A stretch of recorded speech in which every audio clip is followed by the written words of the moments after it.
Imaginez un instant que l'histoire que vous connaissez depuis l'enfance, celle d'Abraham, des patriarches, du Dieu unique, ne soit que la surface polie d'un récit bien plus ancien et infiniment plus troublant. Et si le Dieu d'Abraham, d'Isaac et de Jacob n'était pas si unique qu'on l'a toujours prétendu? Et s'il était en réalité l'écho d'un ou de plusieurs anciens dieux mésopotamiens oubliés du grand public, mais toujours bien présents dans les textes sacrés, camouflés derrière des traductions pieuses et des silences millénaires? Dans cette série exclusive en 3 volets, nous allons remonter le temps, plonger dans les sables de l'Irak ancien, au cœur de Sumer, d'Akkad et de Babylone, là où les Anunnaki régnaient sur les hommes, où Enlil et Enki se disputaient la création de l'humanité, et où les scribes gravaient dans l'argile des récits étrangement similaires à ceux de la Genèse. Vous découvrirez que le Jardin d'Éden existait peut-être bien, mais sous un autre nom.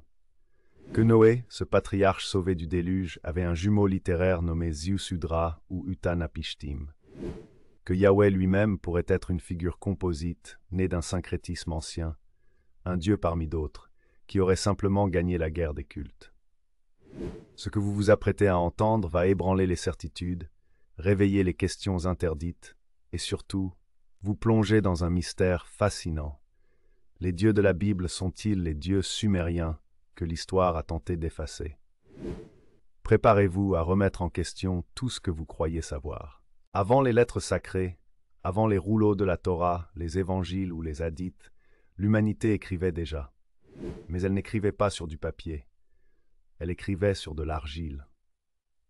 Les premières traces de ce que l'on peut appeler une véritable civilisation n'ont pas émergé dans la vallée du Nil ou à Jérusalem, mais bien plus à l'est, entre 2 fleuves mythiques, le Tigre et l'Euphrate. C'est là, dans cette région appelée Mésopotamie, qu'est née la civilisation sumérienne. Et avec elle, une révolution silencieuse, l'écriture. Vers 3200 avant J.C., des scribes de la cité d'Uruk gravent sur des tablettes d'argile des signes cunéiformes. Ce ne sont pas de simples notes économiques. Ce sont les premiers récits cosmogoniques, les premiers hymnes aux dieux, les premiers codes de loi.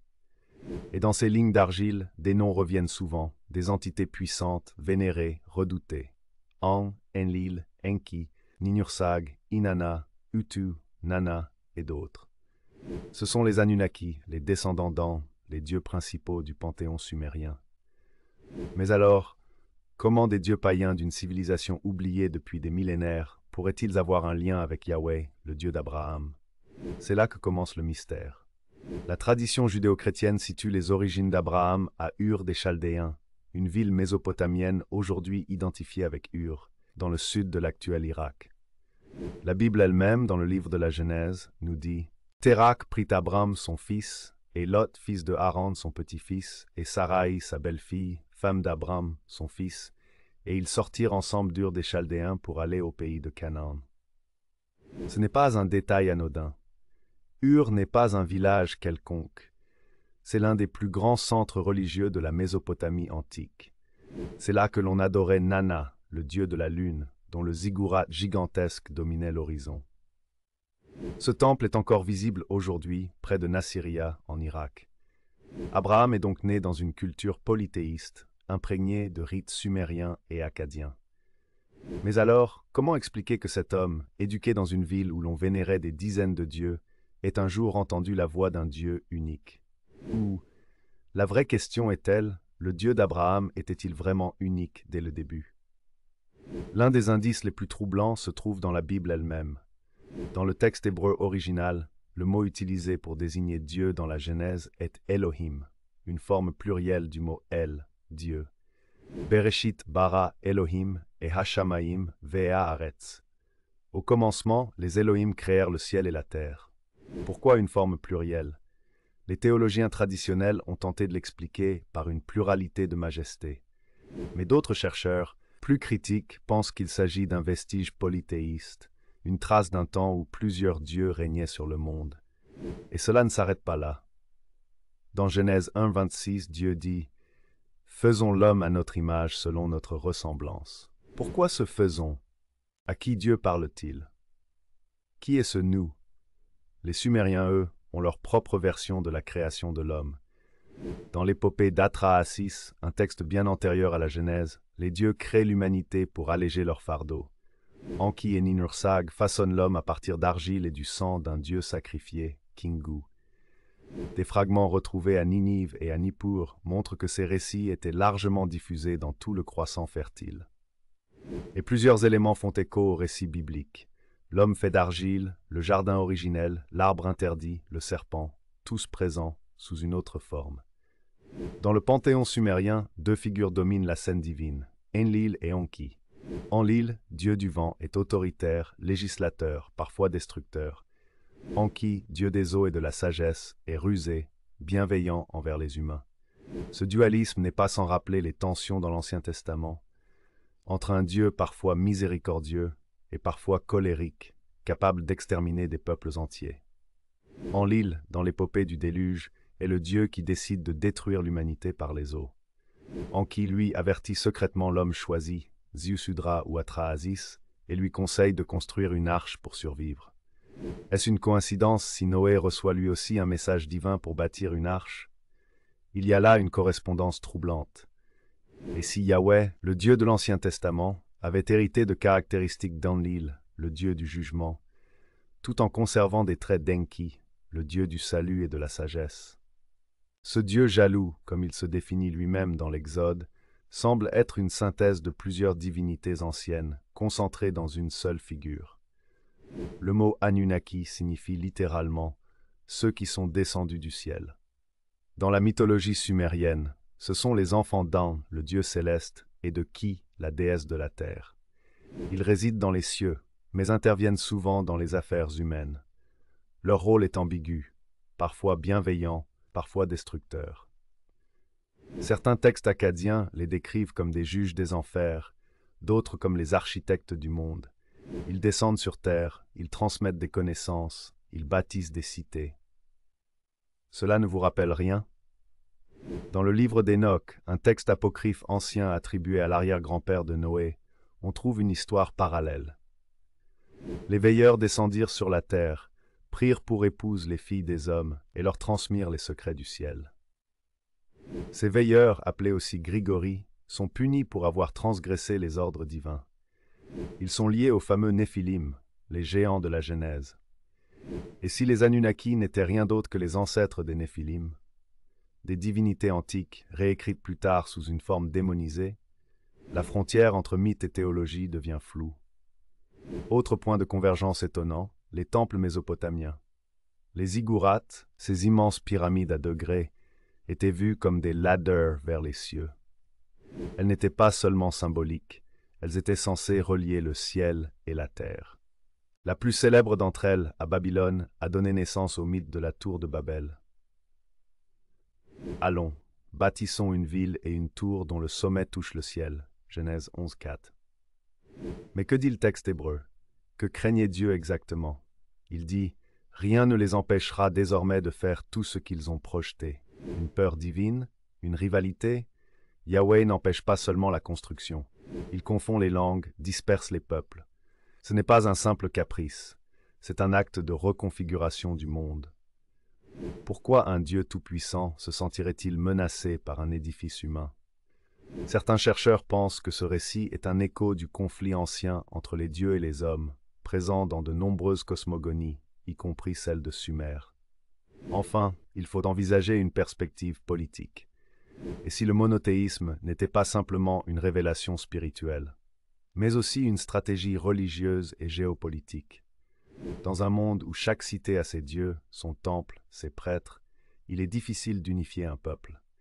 Mais un Dieu unique, invisible, sans statut ni idole, peut se déplacer avec le peuple. Il n'est lié à aucun territoire. Il peut devenir le symbole d'une nation entière. Le Yahweh d'Abraham, de Moïse et des prophètes hébreux pourrait alors être l'héritier d'un ou plusieurs dieux mésopotamiens, réinterprétés pour s'adapter à une nouvelle vision du monde. L'histoire aurait ainsi effacé les traces de ses origines polythéistes, pour bâtir un récit fondateur plus pur, plus absolu. Mais les tablettes d'argile, elles, n'ont pas oublié. On le présente comme unique, tout-puissant, sans égal. Le Yahweh de l'Ancien Testament est censé incarner le monothéisme absolu. Pourtant, dans les premières couches du texte biblique, son unicité n'est pas encore tout à fait affirmée.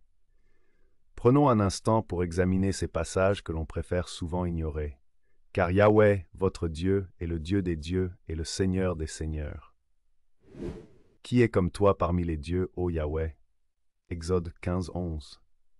Si Yahweh est vraiment le seul Dieu, qui sont ces autres dieux qu'on évoque à voix basse dans le texte hébraïque? Les érudits parlent d'un monothéisme évolutif, né dans un contexte où la croyance en plusieurs divinités était la norme. Yahweh aurait d'abord été un dieu parmi d'autres, avant de devenir le seul. Et ici, la piste mésopotamienne ressurgit. Les Anunnaki, ces anciens dieux sumériens, formaient une grande famille divine. Ils étaient nombreux, organisés et régnaient chacun sur un domaine particulier. Ciel, eau, terre, guerre, sagesse, amour, mort. Yahweh aurait-il émergé comme une transposition de l'un d'eux, ou pire, comme une fusion de plusieurs d'entre eux, adaptés pour servir le dessein d'un peuple en quête de cohésion et de singularité? Dans les récits mésopotamiens, Enlil occupe une place dominante.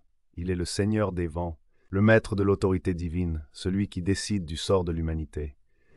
C'est lui qui déclenche le déluge, qui punit, qui impose l'ordre. Le Yahweh biblique n'a-t-il pas, lui aussi, des élans de colère semblables? Il détruit Sodome et Gomorrhe. Il inonde la terre entière. Il tue les premiers-nés d'Égypte. Il exige obéissance absolue, sous peine de mort. Ce Dieu guerrier, qu'on appelle parfois dans les textes Yahweh Tsebaot, Yahweh des armées, semble bien plus proche d'un Dieu de tempête mésopotamien que d'un Dieu de paix universelle. Or, Enlil est justement le Dieu des tempêtes, des lois et du pouvoir royal. Son symbole, une corne de taureau. Son sanctuaire, la ville de Nippur, centre religieux du Sumer central. Et que dit la Bible à propos de Yahweh? Qu'il parle depuis la montagne, qu'il fait trembler la terre et qu'il exige qu'on le craigne. Cela ne vous rappelle-t-il pas quelque chose? À l'opposé d'Enlil, dans la tradition sumérienne, il y a Enki, le dieu des eaux, de la sagesse, de la création. Il est celui qui sauve l'humanité à plusieurs reprises, qui désobéit parfois aux décisions du conseil divin. Enki est rusé, bienveillant, pédagogue. Il crée l'homme, il invente les outils, il apporte la connaissance. Dans la Bible, Yahweh est aussi parfois un Dieu compatissant, qui pardonne, qui guide, qui enseigne la loi. Mais cet aspect plus lumineux ne serait-il pas, en réalité, l'héritage d'Enki, mêlé à la figure plus autoritaire d'Enlil? On pourrait alors voir Yahweh comme une fusion d'Enlil et d'Enki, une main de fer dans un gant de sagesse. Cela expliquerait les contradictions flagrantes dans l'Ancien Testament. Pourquoi Dieu peut-il être à la fois source de miséricorde et de génocide? Parce qu'il incarne deux figures originelles divergentes, fondues en une seule entité par l'évolution religieuse du Proche-Orient ancien. Un autre passage mystérieux de la Genèse évoque les fameux Néphilim. Les fils de Dieu virent que les filles des hommes étaient belles, et ils en prirent pour femmes. Il y avait des géants, Néphilim, sur la terre en ces temps-là, et aussi après, lorsque les fils de Dieu vinrent vers les filles des hommes. Genèse 6, 1-4. Cette scène, largement ignorée dans les catéchèses traditionnelles, évoque étrangement la mythologie mésopotamienne, où les dieux descendent sur terre pour interagir avec les humains. C'est exactement ce que font les Anunnaki dans plusieurs récits akkadiens et sumériens. Dans le livre d'Enoch, ces fils de Dieu sont appelés les veilleurs, des entités célestes qui, pour avoir transmis des savoirs interdits à l'humanité, sont condamnés par Dieu. Mais d'où vient vraiment cette histoire? Des tablettes sumériennes racontent que les dieux ont transmis aux humains la métallurgie, l'agriculture, les lois, l'astrologie, l'écriture, tout ce qui structure la civilisation. Autrement dit, la transmission du feu sacré par des êtres venus d'en haut. L'humanité aurait-elle été éduquée par des entités supérieures? Et le mythe d'Adam et Ève, chassés du jardin pour avoir voulu accéder à la connaissance, ne serait-il qu'une inversion de cette idée? Une réécriture morale? Une autre figure mérite d'être évoquée, El. Dans les cultures cananéennes, El est le Dieu suprême, souvent représenté comme un vieil homme sage. Il est le père des dieux, et parmi ses fils, on trouve Baal, Mot, Yam, mais aussi une entité appelée Yahweh dans certains textes ou traditions locales. Des inscriptions retrouvées à Kuntilet Ajrud, un site du désert du Sinaï, daté du IIIe siècle avant José, mentionnent Yahweh de Samarie et son Asherah. Asherah, une déesse? Oui, elle était la parèdre, la compagne divine d'El dans la tradition cananéenne. Et certaines tribus israélites semblent avoir associé Yahweh à elle, avant que le monothéisme absolu ne la fasse disparaître. Yahweh aurait donc été, à l'origine, un dieu parmi d'autres, fils d'El, dans un panthéon plus large, exactement comme Enlil, Enki ou Nana dans le panthéon sumérien. Au fil des siècles, les dieux sumériens sont absorbés, renommés, adaptés. Enlil devient Élil, puis disparaît. Enki devient Ea chez les Akkadiens, puis se fond dans des figures comme Hermès, Ptah ou même Lucifer, dans certaines traditions occultes. Inanna, déesse de l'amour et de la guerre, devient Ishtar, puis Astarté, puis Vénus, et enfin, un démon dans le christianisme médiéval. Ce que l'on observe, c'est une transformation des figures divines, un brouillage des identités, jusqu'à ce qu'il ne reste qu'un seul Dieu, Yahweh. Mais ce Yahweh, devenu figure centrale du judaïsme, du christianisme et de l'islam, porte encore en lui les marques anciennes. Il est le résidu d'une guerre religieuse, le survivant d'un panthéon englouti, et les textes sacrés, bien qu'épurés, trahissent encore ses origines composites. La figure de Moïse est essentielle dans ce puzzle. C'est lui qui reçoit le nom divin, Eye Asher Eye. Je suis celui qui suis. Mais avant cela, il vit en Égypte. Il est éduqué dans un empire où le syncrétisme religieux est la norme. Il connaît les dieux égyptiens, mais aussi les récits cananéens et mésopotamiens. Lorsqu'il rencontre Dieu dans le buisson ardent, c'est une expérience de révélation, mais aussi peut-être de reconnaissance. Car ce Dieu qui parle par le feu, qui dicte des lois, qui divise les eaux et qui abat les puissants, a des airs d'Enlil, d'Enki et d'An. Moïse devient alors le prisme à travers lequel un ancien Dieu polymorphe est réintroduit dans une nouvelle vision du monde, celle d'un peuple élu, en marche vers une terre promise, guidé par un Dieu unique, mais ancien. Depuis des millénaires, les peuples ont raconté l'origine du monde, des dieux, des hommes. Mais ce que l'on oublie trop souvent, c'est que l'histoire est écrite par ceux qui survivent, et parfois par ceux qui veulent que l'on oublie. La question brûlante que soulève notre enquête est la suivante. Pourquoi les liens entre les religions abrahamiques et les dieux sumériens ont-ils été dissimulés, dilués, voire délibérément effacés? Il est tentant d'y voir une simple évolution naturelle des croyances. Mais les découvertes archéologiques, philologiques et mythologiques nous montrent autre chose. Un travail de censure et de réécriture, aussi vaste que silencieux.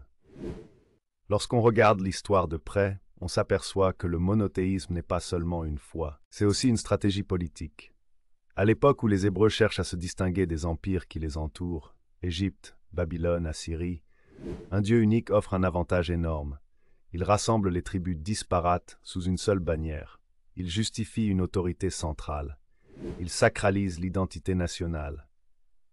En d'autres termes, l'unicité de Dieu renforce l'unité du peuple.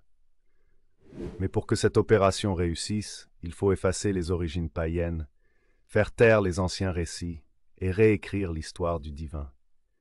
C'est ainsi que Yahweh, peut-être né comme un dieu parmi d'autres, devient le seul Dieu, et que les anciens dieux mésopotamiens sont relégués aux marges de la mémoire. Les spécialistes de la Bible hébraïque s'accordent sur un point. Le texte tel que nous le connaissons aujourd'hui est le fruit d'une compilation tardive. Entre le XVIe et le XVe siècle avant notre ère, les exilés hébreux à Babylone vont commencer à rassembler, trier, corriger et harmoniser leurs traditions. On parle ici de l'époque post-exilique, après la destruction du premier temple. Et que se passe-t-il à Babylone? C'est le centre de la culture mésopotamienne, là où circulent les tablettes d'Enuma Elish, de Gilgamesh, d'Inanna, de Nergal. Les prêtres hébreux ont donc accès direct aux mythes sumériens et akkadiens. Et plutôt que de les rejeter en bloc, ils les digèrent, les transforment, les encodent dans leur propre théologie. Mais cela exige une opération complexe. Changer les noms, inverser certains rôles, moraliser les récits, masquer les origines. C'est ainsi que l'on retrouve, à travers les versets bibliques, des fragments camouflés de la sagesse ancienne. Malgré tous les efforts pour effacer les traces, des symboles ont survécu. Prenons l'exemple de l'arbre de vie dans le jardin d'Éden. Il renvoie à un archétype universel, mais que l'on retrouve précisément dans les textes sumériens sous la forme de l'arbre sacré de Ninursag déesse de la fertilité. L'arbre de la connaissance des mets, gardé par Enki dans les profondeurs. Ou encore la fameuse colère de Yahweh contre ceux qui veulent atteindre le ciel avec la tour de Babel. Ce récit pourrait bien être une inversion polémique de la ziggurat sumérienne, qui, elle, visait à honorer les dieux en les rejoignant symboliquement dans les cieux. Autre exemple, le serpent dans la Genèse est l'incarnation du mal. Mais chez les Sumériens, le serpent est aussi un symbole de sagesse, de guérison et de renaissance. La transformation de ces symboles n'est pas anodine. Elle révèle un processus d'effacement par inversion. Ce qui était sacré est devenu dangereux. Ce qui était divin est devenu démoniaque. Ce que les religions officielles ont tenté de dissimuler, les traditions occultes et ésotériques ont tenté de préserver. Les gnostiques, par exemple, dans les premiers siècles de notre ère, affirment que le Dieu de l'Ancien Testament n'est pas le vrai Dieu, mais un usurpateur, un démiurge ignorant. Ils vont jusqu'à lui donner un nom, Yaldabaoth, l'enfant du chaos. Or ce Yaldabaoth a des traits étrangement proches de certains dieux sumériens mal compris. Il est colérique, il prétend être le seul, il vit dans un royaume inférieur, il interdit la connaissance. Pour les gnostiques, la vraie divinité est au-delà de ce Dieu autoritaire. Elle est lumière pure, connaissance, unité spirituelle. Et d'où vient cette vision? Des savoirs anciens, en partie issus des traditions mésopotamiennes, égyptiennes et perses, que les écoles gnostiques ont tenté de préserver face à la montée du dogme chrétien. On ne peut pas parler de l'effacement des dieux anciens sans évoquer l'Église. Dès les premiers conciles, tout ce qui évoque de près ou de loin une divinité multiple, un panthéon ou une filiation avec les anciens mythes païens, est déclaré hérétique. Des textes sont brûlés, des bibliothèques sont pillées, notamment à Alexandrie, des traditions sont condamnées. Et pourtant, le symbole de la colombe utilisé pour représenter l'Esprit Saint existait déjà dans les cultes d'Inanna. Le thème de la Vierge qui enfante un sauveur était présent dans les récits d'Ishtar, Ninsun ou encore la mère de Tammuz. Le rituel du pain et du vin, si central dans l'Eucharistie, se retrouve dans des banquets sacrés sumériens. Tout semble indiquer que le christianisme primitif a puisé dans ses anciennes sources, mais en les recodant dans un nouveau langage. L'archéologie moderne a jeté un pavé dans la mare. Avec la découverte de centaines de milliers de tablettes d'argile à Ur, Nippur, Lagash, Eridu et Mari, les fondations des récits bibliques tremblent. Prenons quelques exemples. À Eridu, on retrouve le récit de la création de l'homme à partir de l'argile par les dieux pour les servir. À Nippur, les archives évoquent un conseil divin qui décide de détruire l'humanité par un déluge.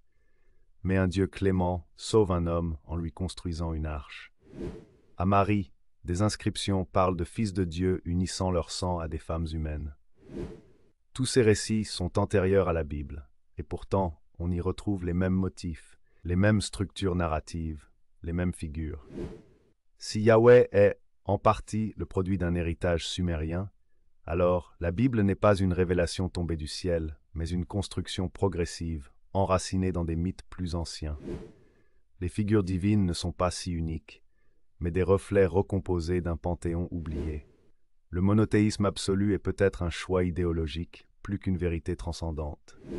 Cela ne signifie pas que la foi est vaine.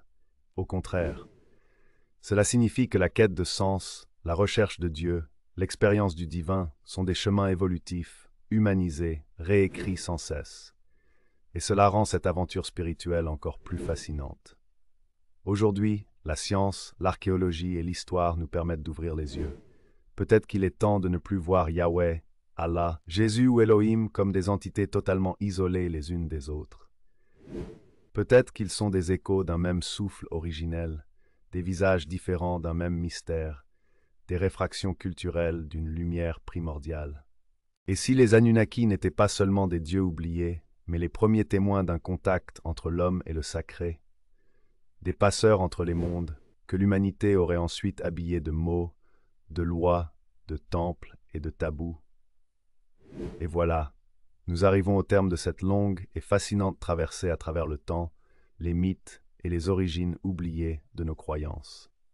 Si vous êtes encore là, à ce stade de la vidéo, merci du fond du cœur. Votre présence, votre curiosité et votre ouverture d'esprit sont ce qui donne tout son sens à ce travail de recherche et de narration. Nous avons exploré ensemble des sentiers peu fréquentés, parfois dérangeants, souvent troublants, mais toujours passionnants. Nous avons osé poser les grandes questions. Et si les dieux d'Abraham n'étaient pas apparus ex nihilo? Et si leurs racines plongeaient dans la glaise antique de Sumer, là où les premières civilisations ont rêvé les dieux à visage humain? Au-delà des réponses, ce sont les questions qui comptent. Et c'est cette quête, cette soif de comprendre, qui nous rassemble ici. Merci à vous vraiment pour votre attention précieuse. Merci de faire partie de cette communauté d'esprits éveillés, curieux, passionnés par l'histoire cachée, la spiritualité, l'archéologie interdite et les mystères de l'humanité. Si ce contenu vous a parlé, si vous avez appris, été surpris, ou même remis en question certaines idées, alors je vous invite à liker la vidéo, à vous abonner à la chaîne et à activer la cloche pour ne rien manquer des prochaines enquêtes.